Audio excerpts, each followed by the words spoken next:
एक बात तो मैं हमेशा जब से ये बयान आया मैं यही सोचता हूं कि इस बयान को असल में भाजपा कांग्रेस से अलग मुझे ये लगता है कि उन्होंने कहा कि भीख में मिली।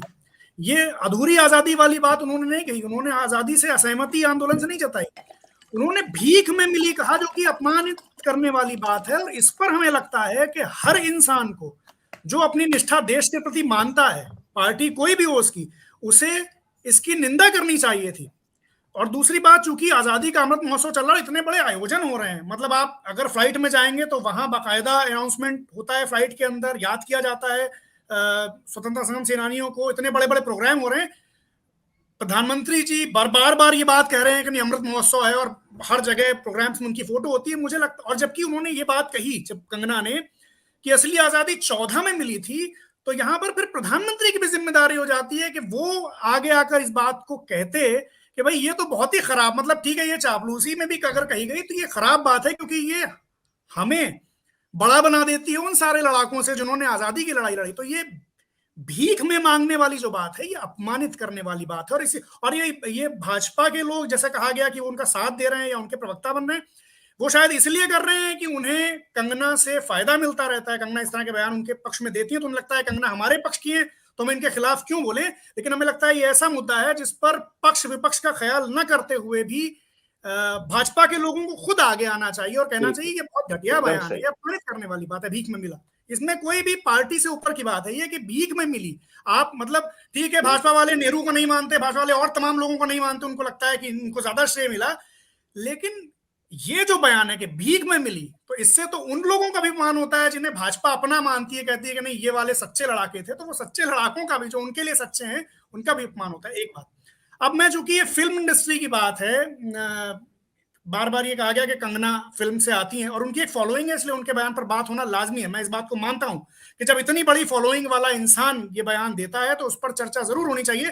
कानूनी कार्रवाई से बेहतर यही है कि जिस वक्त कंगना ने बयान दिया, एक उनके प्रतिपक्ष की भी आवाज उठे, उन्हें ये बताया जाए। और मुझे अच्छा लगता है अगर ये आवाज भाजपा से उठती कि भाई ठीक है, आपने 14 की बात की, आपने मोदी जी की चापलूसी भी कर दी, लेकिन ये बात खराब बात है कि अगर आप कहें कि आजादी भीख में मिली, फिर उस पूरे आयोजन का, उस सेलिब्रेशन का कोई मतलब नहीं रह जाता जो अमृत महोत्सव के नाम पर इतने बड़े जोर शोर से किया जा रहा है। अब मैं एक किस्सा सुनाता हूं, फिल्म इंडस्ट्री से रिलेटेड है, लेकिन मैं आपको उस किस्से के जरिए आपको पता चलेगा कि हमने सफर कहां से कहां तक का तय किया। तो सावन कुमार टाक नौनिहाल फिल्म बना रहे थे। तो क्लाइमैक्स के गाने में नेहरू जी की अंतिम यात्रा के फुटेज इस्तेमाल हुए थे। गाना था कैफी आजमी साहब का लिखा हुआ मेरी आवाज सुनो, जिसमें नेहरू जी की वसीयत नज्म थी। ये गाना नेहरू जी को खिराज अकीदत था, श्रद्धांजलि था। अब ये सावन कुमार का इंटरव्यू है यूट्यूब पर, ये जैसा उन्होंने बयान किया मैं ठीक ठीक वो किस्सा वैसा सुना कि सावन कुमार ने कहा कि इतना बड़ा जन समूह उन्होंने इससे पहले किसी अंतिम यात्रा में नहीं देखा था, न सामने से, न फोटो में, न ख्वाबो ख्याल में। तो ये किस्सा जिस दिन इस गाने की रिकॉर्डिंग थी उस दिन का है कि जिस दिन गाने की रिकॉर्डिंग थी, स्टूडियो का माहौल बहुत भावुक था। कैफी साहब ने बहुत डूब के ये गाना लिखा था। रिकॉर्डिंग में पहले पहल उन्होंने भरे गले से इसे सुनाया था और सब लोग इसके असर में थे। इस कदर के रिकॉर्डिंग मुश्किल हो रही थी। रफी साहब जब भी रिकॉर्डिंग शुरू करते तो इसे गाते गाते अचानक रो पड़ते, रिकॉर्डिंग रुक जाती बार बार, कभी एक बंद कभी दो बंद, बीच में ही उन्हें रुलाई आ जाती। रफी साहब का रोता हुआ सर सबके सीनों में तीर की तरह लग रहा था। संगीतकार मदन मोहन दारो कतार रो रहे थे। सावन कुमार की भी आंखें बरस रही थी। अगर ये लोग खुद को संभाल पाते तो ऑर्केस्ट्रा में से कोई ना कोई एक फूट फूट कर रो पड़ता। हर बार रिकॉर्डिंग फिर से शुरू की जाती और इस तरह बहुत कोशिशों के बाद ये गाना रिकॉर्ड हो पाया। तो सब लोग रो क्यों रहे थे? सावन कुमार के मुताबिक वहां मौजूद हर आदमी नेहरू जी से किसी ना किसी तरह जुड़ा हुआ था, खुद को उनका ऋणी मानता था। सबके मन में उनके लिए सम्मान का एक सागर लहराता था, क्योंकि वो जानते थे कि नेहरू जी ने इस कौम के लिए, इस राष्ट्र के लिए क्या किया है।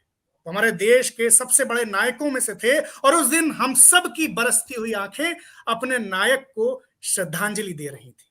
तो नज्म का हिस्सा है कि मेरी आवाज सुनो, नौनिहाल आते हैं, अर्थी को किनारे कर लो। मैं जहां था इन्हें जाना है वहां से आगे। आसमां इनका, जमी इनकी, जमाना इनका, है कहीं इनके जहां मेरे जहां से आगे। इन्हें कलिया न कहो, हैं ये चमनसाज सुनो। क्यों सवारी है ये चंदन की चिता मेरे लिए, मैं कोई जिस्म नहीं हूं कि जलाओगे मुझे, राख के साथ बिखर जाऊंगा मैं दुनिया में, तुम जहां खाओगे ठोकर वहीं पाओगे मुझे, हर कदम पर है नए मोड़ का आगाज, सुनो मेरी आवाज सुनो। तो ये चमन साज बनने के बजाय हम इस चमन को उजाड़ने पे क्यों लगे हैं, इस पे जरा हमें सोचना चाहिए। और फिल्म इंडस्ट्री में भी किस तरह से आजादी के आंदोलन को लिया है, क्या फिल्में बनी है, उस पर हम कभी आगे बात करेंगे।